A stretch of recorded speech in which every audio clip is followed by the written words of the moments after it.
Hi, this is Paul Freitz, and welcome to Halloween DIY and How To. In this edition, I am going to show you how to create your own creepy animated caged creatures.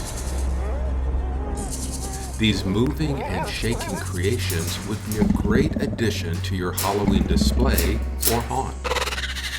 Funny or frightening, how they look is completely up to you and your imagination.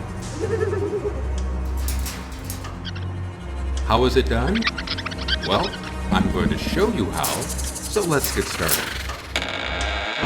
Decades ago, I created a similar prop that I called an icky bug.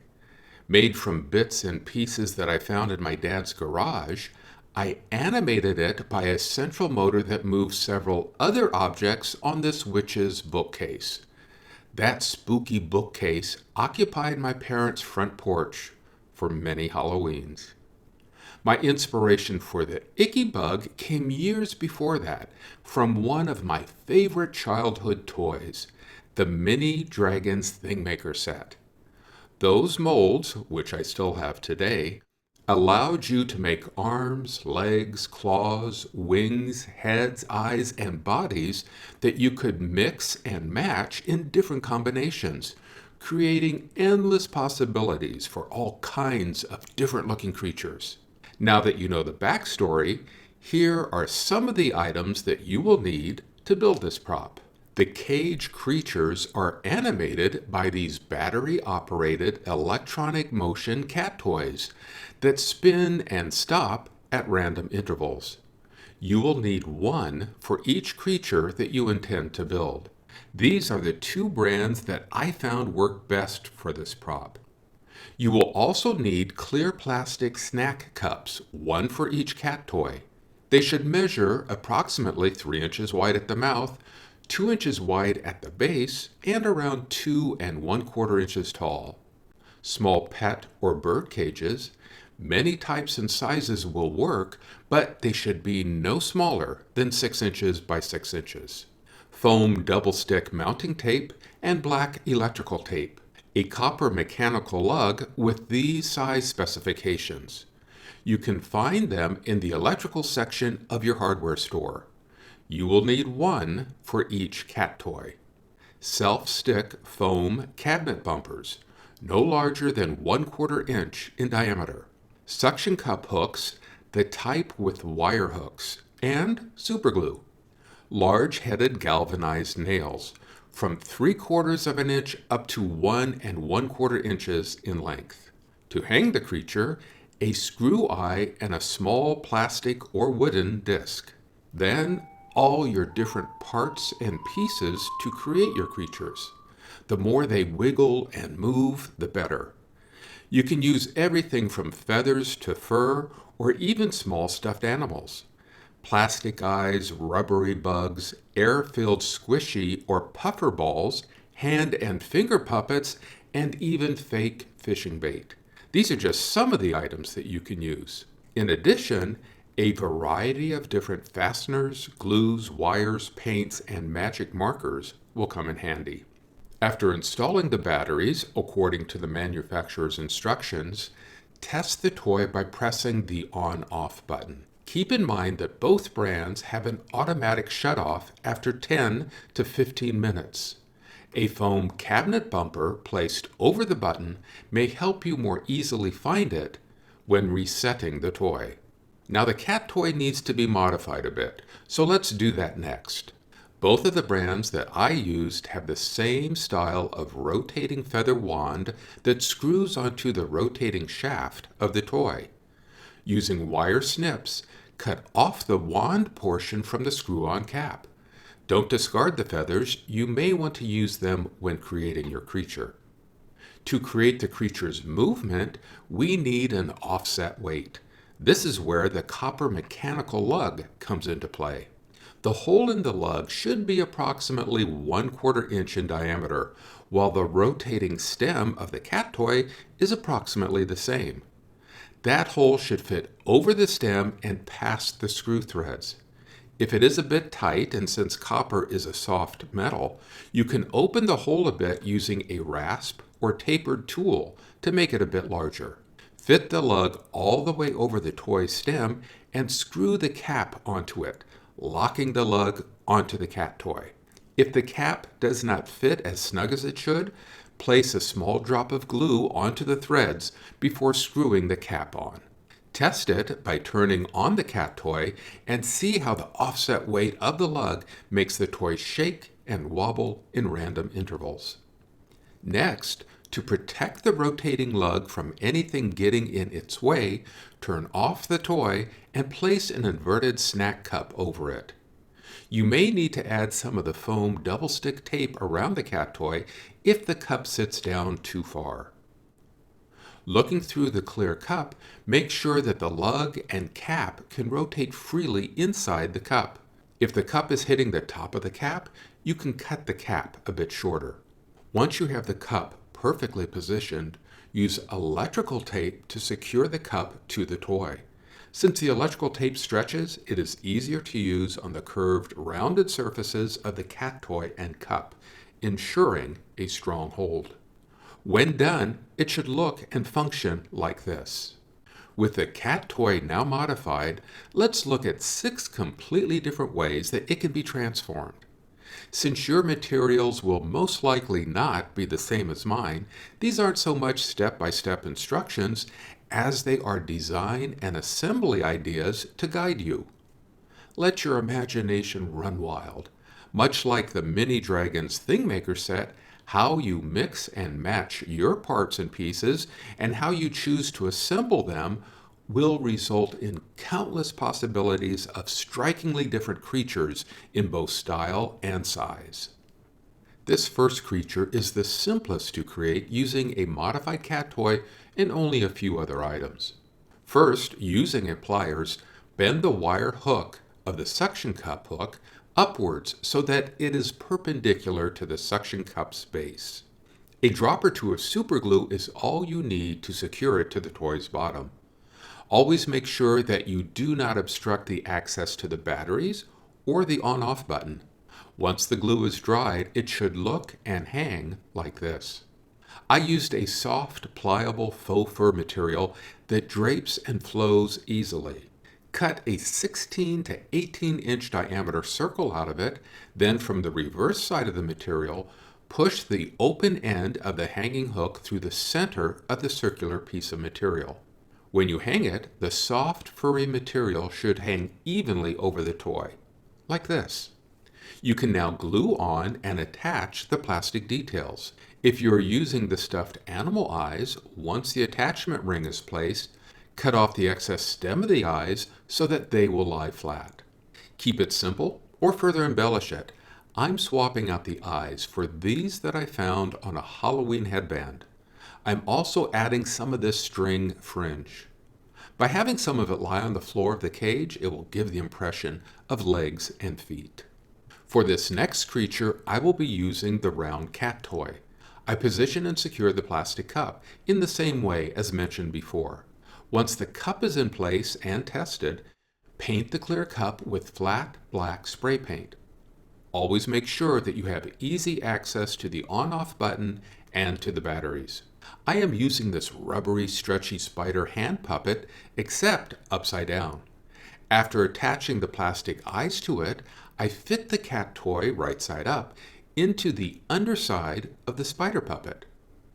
The material of the puppet is so pliable that with one of the self-stick foam bumpers placed over the on-off button, I can easily feel it in order to turn it on and off. The cat toy fits snugly into the inverted puppet, so there is no need to glue it. This allows for easy removal when the batteries need to be changed. With only the black painted plastic cup now showing, I camouflage it by gluing these feathers from a hair clip to the top of the cup. This creature is ready to be turned on and placed inside its cage. To give it a slightly different, more bulked up look, I am adding an additional spider puppet to it. A corresponding hole is cut out of the top of the spider puppet. Once eyes are added to its inverted side, it is slipped over the plastic cup, pulling the feathers through as you go. Like this. Since this creature can stand on its own, I simply place it on the floor of the cage. For the next creature, I am using a small teddy bear that I found at a thrift store.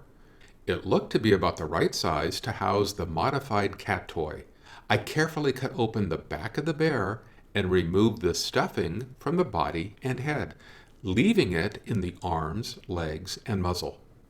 I replaced the eyes with large, brighter ones and cut off the excess stem of the eyes so that they will lie flat. A plastic disc and screw eye are used to create a way to hang the creature from the top of its head. I will be using these claw finger puppets on the ends of the arms and legs, but first I will modify them by adding an extra talon to them. Since they fit snugly and grip onto the arms and legs, there is no need to glue them into place. I fashion an upper and lower beak out of craft foam in order to cover the muzzle. Then they are glued into place.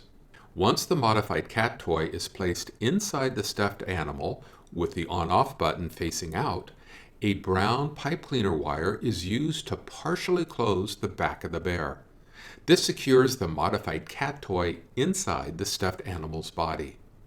To help camouflage the partially opened back, feathers were glued along the sides of the body. Additional feathers glued onto the ears finish off the look of this bird-like creature. For this one-eyed creature, I used this hollow squishy ball to cover the round cat toy. Since the rotating lug will be positioned at the back of the creature and hidden from view, no cup was necessary to cover it. To hang the creature from inside the cage, I superglued a suction cup hook to the toy, making sure that its position did not interfere with the battery access panel or the on-off button. With the squishy ball positioned back on the cat toy, I map out where I want to position the eye and legs by using a black permanent marker. With the squishy ball off of the toy, I attach the legs made from faux fishing bait worms cut in half using the large-headed galvanized nails. The nails are pushed out from inside the ball and the cut end of the worm pushed onto them. Since galvanized nails are rough, they grab and hold onto the faux worms better than a conventional nail would. The eye is attached from the inside using its attachment ring, and the excess stem of the eye is cut off. With the squishy ball slipped back over the cat toy, I complete the look by coloring it with a black permanent marker. The exposed rotating lug is painted with 2 light coats of flat black spray paint. I fashioned a double-ended wire hook out of coat hanger wire and hang it from the top of its cage. For this creature, I used another stuffed animal big enough to house the cat toy and its attached cup.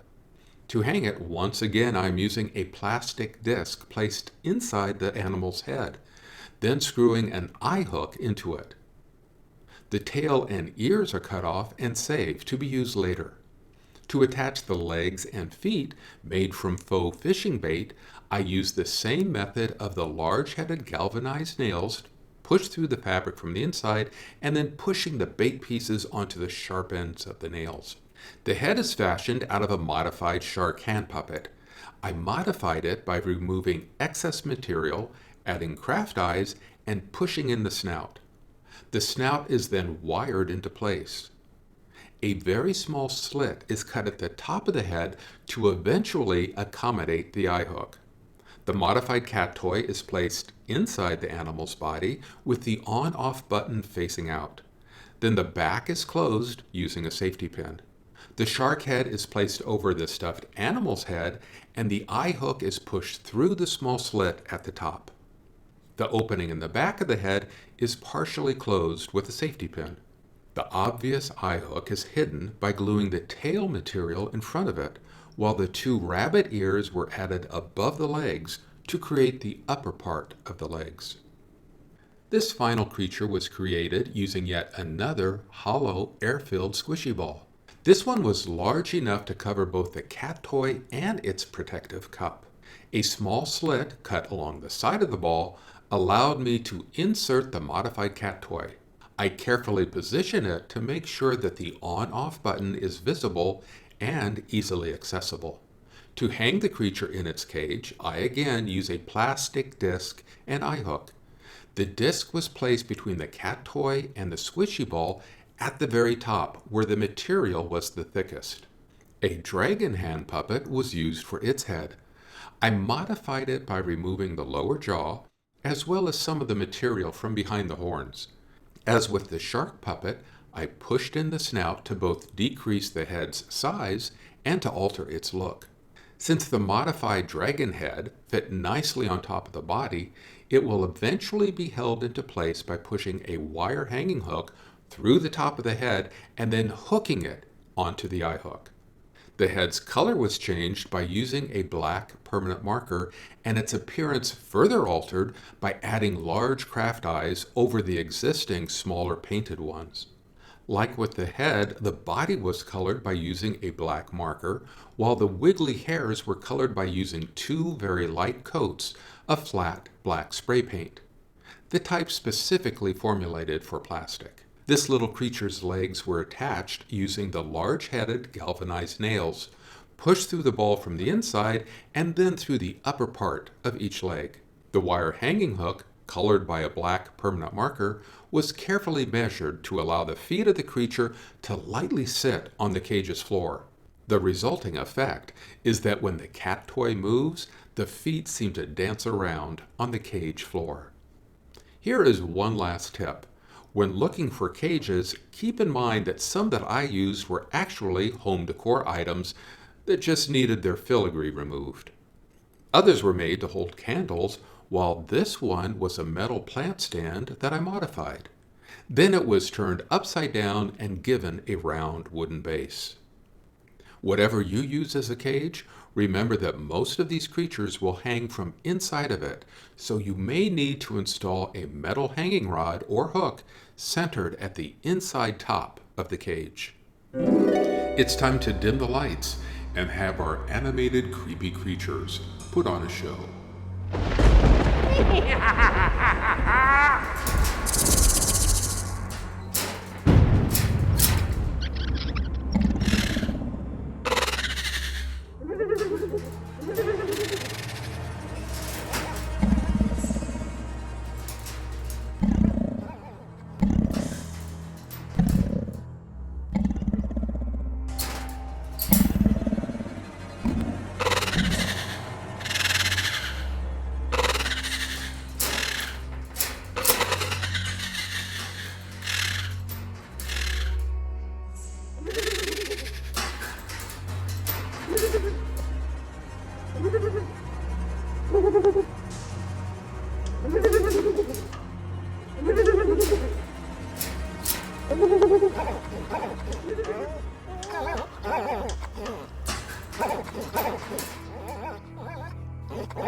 What do you call a dark, dungeon-like room full of creepy animated creatures built from bits and pieces and odds and ends as if by Dr. Frankenstein?